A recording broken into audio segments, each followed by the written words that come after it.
Zoe got into an accident. She needs rehab, so she'll be in the hospital for about a month. So I'm going to need $10,000 for her medical bills. Mom-in-law, that money is set aside for expenses. We can't just use it without planning. Do you have a problem with helping out? We're family, aren't we? Even if we're not related by blood, you should be willing to support us.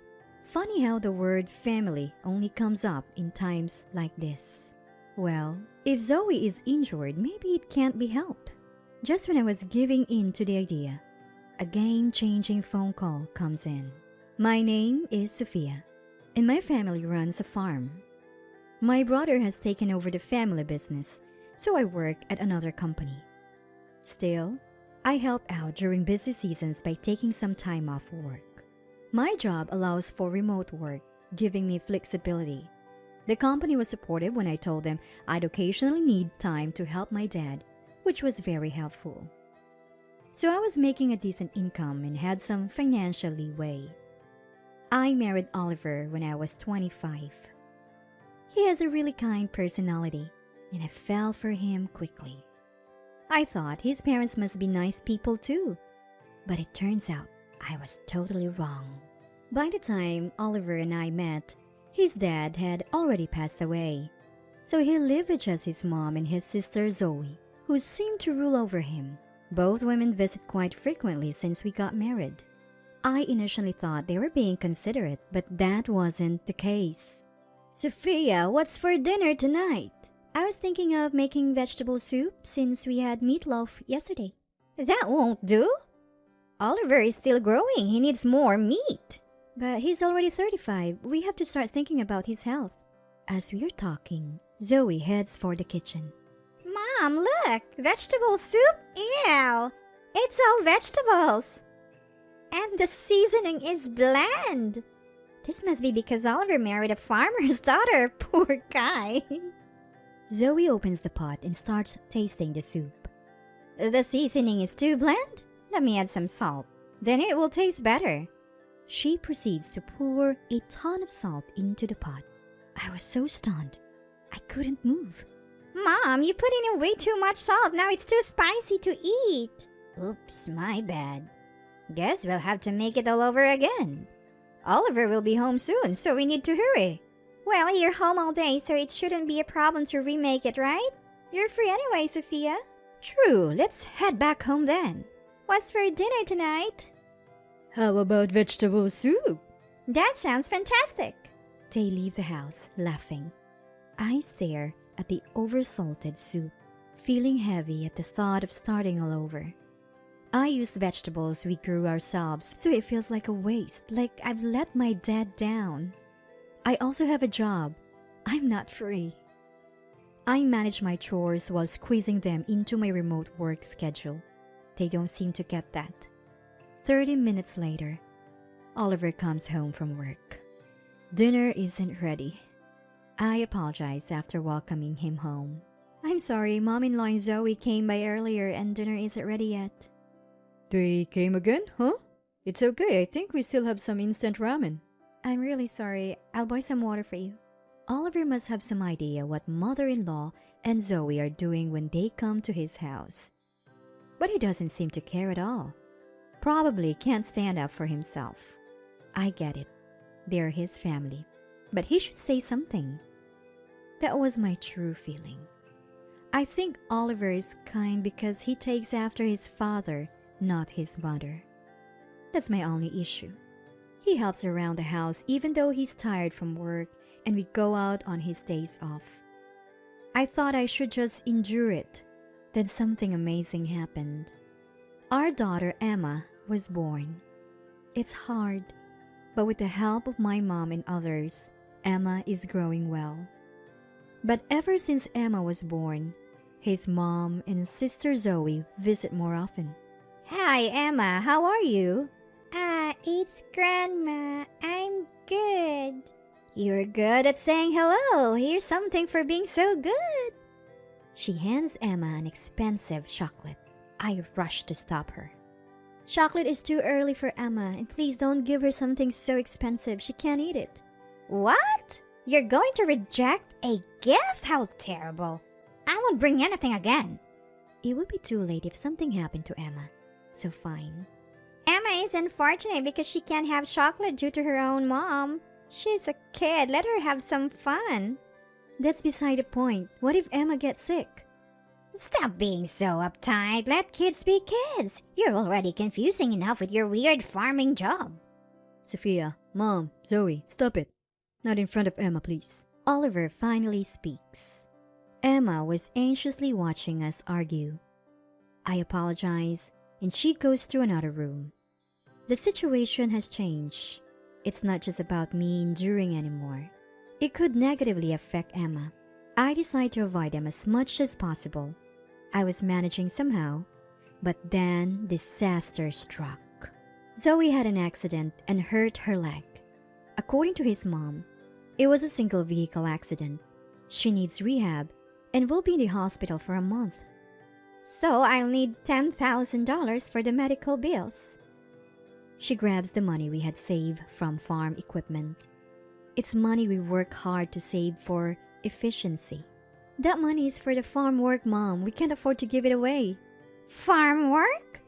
More important than my daughter? We're family, aren't we? How can you say such a thing when Zoe is in trouble? I can't stand her invoking family only when it's convenient. Mom, what's going on? Emma comes over because of the raised voices. Oh, Emma, your mom is going to have Zoe, right, Sophia? Yes. Under the pressure, I nod. See you later, Emma.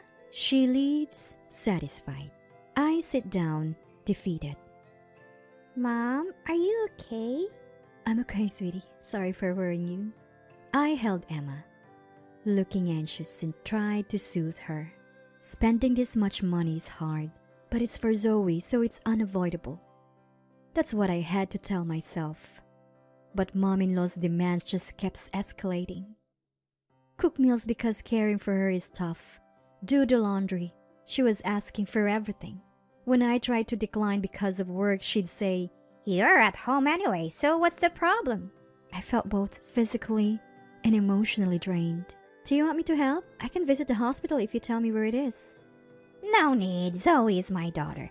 I can't impose on you. She kept asking for favors and taking money, but helping her was somehow imposing. Since the day of the accident, I haven't even seen Zoe. What if I go see her? I can swing back after work. You don't have to worry, Oliver. I'll take care of it. That's how she'd shut it down. Eventually, Oliver stopped asking about Zoe too. Maybe Zoe needs her space. Mom's looking after her, so she's fine. If she needs something, she'll reach out. That's the conclusion I settled on. If Oliver's not saying anything, it's not my place to dig deeper. The unexpressed stress kept piling up. Then one day, mother-in-law said she had something to do for Zoe and left alone. Usually either Oliver or I would go with her, but today, she left alone. I was relieved and started cleaning the house. About an hour in, Oliver's phone rings. It's mother-in-law shopping. He's in the garage, so I consider picking up.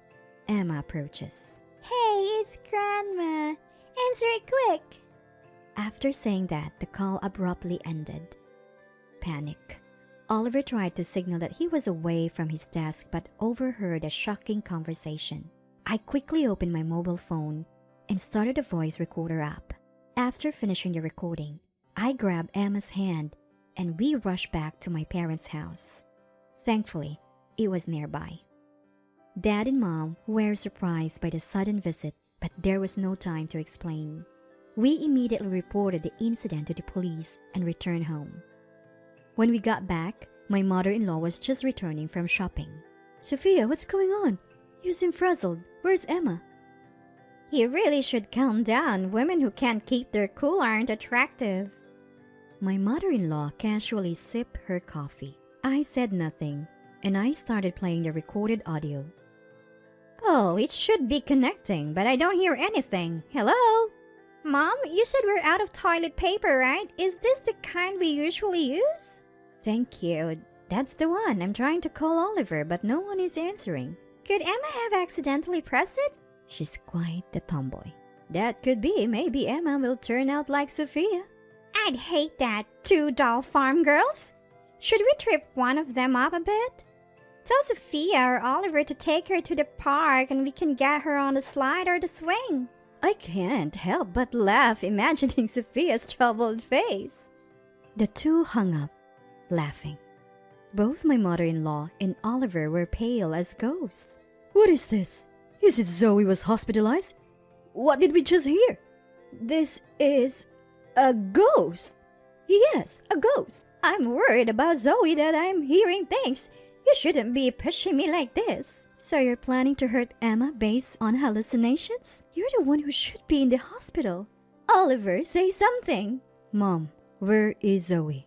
For the first time ever, Oliver looked dead serious. My mother-in-law stayed silent. If you won't speak, I'll have to search the house.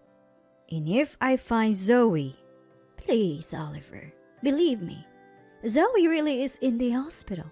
I just didn't want to bother you with the details. You know it's serious if you're lying, right? We've also alerted the police. The police? My mother-in-law shouted. Of course, I can't ignore the potential threat to my daughter. Home affairs are not the police's business, they said, but this is not a joke. Oliver seemed to have understood. So that's why you moved Emma. Thank you. Now we need to find Zoe. Wait, Oliver. This recording is fake. Sophia is trying to trick us. Enough of that. Sophia is clearly trying to protect our daughter. I trust Sophia. If you can tell me, I will call every nearby hospital to see if Zoe is there. If not, I'm filing a missing person report. That's it? At that, my mother-in-law collapsed. It seemed the game was up. A few minutes later, Zoe arrived home. She was perfectly fine, with both feet intact. It's annoying that he keeps interfering with every little detail. I was living a good life. You've been lying about being in the hospital to live off that money, haven't you?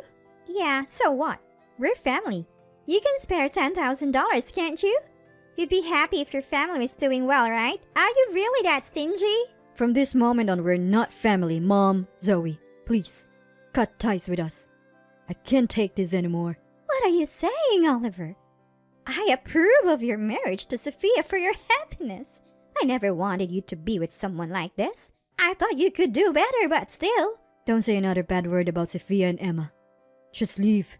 I never want to see you again. Exactly, Mom. Let's hear what Emma thinks too. She's her daughter, and her opinion matters, right? Fine, fine. She's probably at Sophia's parents' house, right? I'll call her now, so listen up. She starts dialing the home phone. She puts it on speaker so everyone can hear. Hello? Hi, Emma, it's Grandma. Can I talk to you for a second? Emma remains silent, but the mother-in-law continues. You miss Grandma if I were gone, right? Your mom wants to cut me out. Say something, will you?